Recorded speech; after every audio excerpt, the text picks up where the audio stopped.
Hello, guys. Today we are going to read one of Shakespeare's final plays, The Winter's Tale. It is a romantic comedy with elements of tragedy. Let's enjoy. To hear voice of literature like this, please stay with us by subscribing our channel. Here we go. Leonce was the king of Sicily, and his dearest friend was Polixenes, king of Bohemia. They had been brought up together, and only separated when they reached man's estate, and each had to go and rule over his kingdom. After many years, when each was married and had a son, Polixenes came to stay with Leonce in Sicily. Leonce was a violent-tempered man and rather silly, and he took it into his stupid head that his wife, Hermione, liked Polixenes better than she did him, her own husband. When once he had got this into his head, nothing could put it out, and he ordered one of his lords, Camillo, to put a poison in Polixenes' wine. Camillo tried to dissuade him from this wicked action, but finding he was not to be moved, pretended to consent. He then told Polixenes what was proposed against him, and they fled from the court of Sicily that night, and returned to Bohemia, where Camillo lived on as Polixenes' friend and counselor. Leonce threw the queen into prison, and her son, the heir to the throne, died of sorrow to see his mother so unjustly and cruelly treated. While the queen was in prison, she had a little baby, and a friend of hers, named Paulina, had the baby dressed in its best and took it to show the king, thinking that the sight of his helpless little daughter would soften his heart towards his dear queen, who had never done him any wrong, and who loved him a great deal more than he deserved. But the king would not look at the baby, and ordered Paulina's husband to take it away in a ship, and leave it in the most desert and dreadful place he could find, which Paulina's husband, very much against his will, was obliged to do. Then the poor queen was brought up to be tried for treason in preferring Polixenes to her king. But really she had never thought of anyone except Leonce, her husband. Leonce had sent some messengers to ask the god Apollo whether he was not right in his cruel thoughts of the queen, but he had not patience to wait till they came back. And so it happened that they arrived in the middle of the trial. The oracle said, Hermione is innocent, Polixenes blameless, Camillo a true subject, Leonce a jealous tyrant, and the king shall live without an heir, if that which is lost be not found. Then a man came and told them that the little prince was dead. The poor queen, hearing this, fell down in a fit. And then the king saw how wicked and wrong he had been. He ordered Paulina and the ladies who were with the queen to take her away and try to restore her. But Paulina came back in a few moments and told the king that Hermione was dead. Now Leonce's eyes were at last opened to his folly. His queen was dead, and the little daughter who might have been a comfort to him he had sent away to be the prey of wolves and kites. Life had nothing left for him now. He gave himself up to his grief, and passed in any sad years in prayer and remorse. The baby princess was left on the seacoast of Bohemia, the very kingdom where Polixenes reigned. Paulina's husband never went home to tell Leonce where he had left the baby, for as he was going back to the ship, he met a bear and was torn to pieces, so there was an end of him. But the poor deserted little baby was found by a shepherd. She was richly dressed, and had with her some jewels, and a paper was pinned to her cloak, saying that her name was Perdita, and that she came of noble parents. The shepherd, being a kind-hearted man, took home the little baby to his wife, and they brought it up as their own child. She had no more teaching than a shepherd's child generally has, but she inherited from her royal mother many graces and charms, so that she was quite different from the other maidens in the village where she lived. One day Prince Florizel, the son of the good king of Bohemia, was bunting near the shepherd's house and saw Perdita, now grown up to a charming woman. He made friends with the shepherd, not telling him that he was the prince, but saying that his name was Doricles and that he was a private gentleman. And then, being deeply in love with the pretty Perdita, he came almost daily to see her. The king could not understand what it was that took his son nearly every day from home. So he set people to watch him, and then found out that the heir of the king of Bohemia was in love with Perdita, the pretty shepherd girl, Polixenes.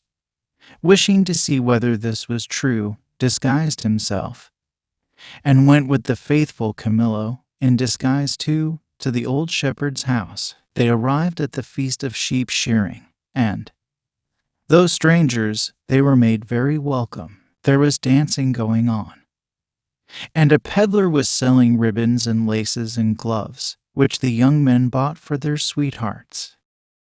Florizel and Perdita, however, were taking no part in this gay scene, but sat quietly together talking.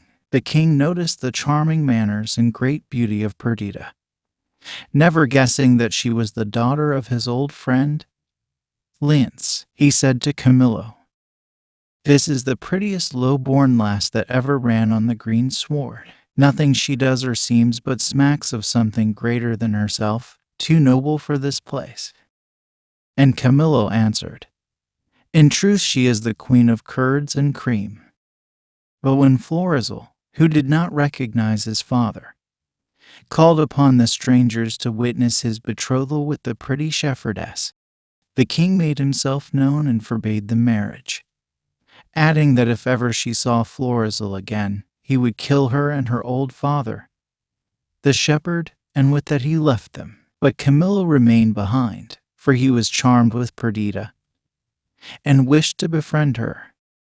Camillo had long known how sorry Leonce was for that foolish madness of his, and he longed to go back to Sicily to see his old master. He now proposed that the young people should go there and claim the protection of Leonce. So they went, and the shepherd went with them, taking Perdita's jewels, her baby clothes, and the paper he had found pinned to her cloak.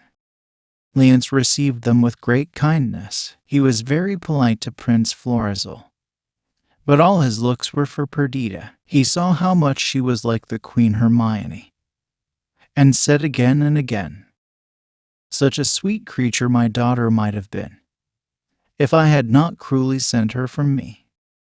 When the old shepherd heard that the king had lost a baby daughter, who had been left upon the coast of Bohemia, he felt sure that Perdita, the child he had reared, must be the king's daughter. And when he told his tale and showed the jewels and the paper, the king perceived that Perdita was indeed his long-lost child. He welcomed her with joy, and rewarded the good shepherd. Polixenes had hastened after his son to prevent his marriage with Perdita, but when he found that she was the daughter of his old friend, he was only too glad to give his consent. Yet Leonce could not be happy. He remembered how his fair queen, who should have been at his side to share his joy and his daughter's happiness, was dead through his unkindness, and he could say nothing for a long time but, "Oh, thy mother, and ask forgiveness of the king of Bohemia," and then kiss his daughter again, and then the Prince Florizel, and then thank the old shepherd for all his goodness. Then Paulina, who had been high all these years in the king's favor, because of her kindness to the dead Queen Hermione, said, "I have a statue made in the likeness of the dead queen, a piece many years in doing, and performed by the rare Italian master, Giulio Romano. I keep it in a private house apart, and there, ever since you lost your queen, I have gone twice or thrice a day. Will it please your majesty to go and see the statue?" So Leonce and Polixenes, and Florizel and Perdita, with Camillo in their attendants, went to Paulina's house, where there was a heavy purple curtain screening off an alcove, and Paulina, with her hand on the curtain, said, She was peerless when she was alive. And I do believe that her dead likeness excels whatever yet you have looked upon, or that the hand of man hath done. Therefore I keep it lonely, apart, but here it is. Behold, and say, 'Tis well. And with that she drew back the curtain and showed them the statue. The king gazed and gazed on the beautiful statue of his dead wife, but said nothing. I like your silence, said Paulina. It the more shows off your wonder. But speak, is it not like her? It is almost herself, said the king.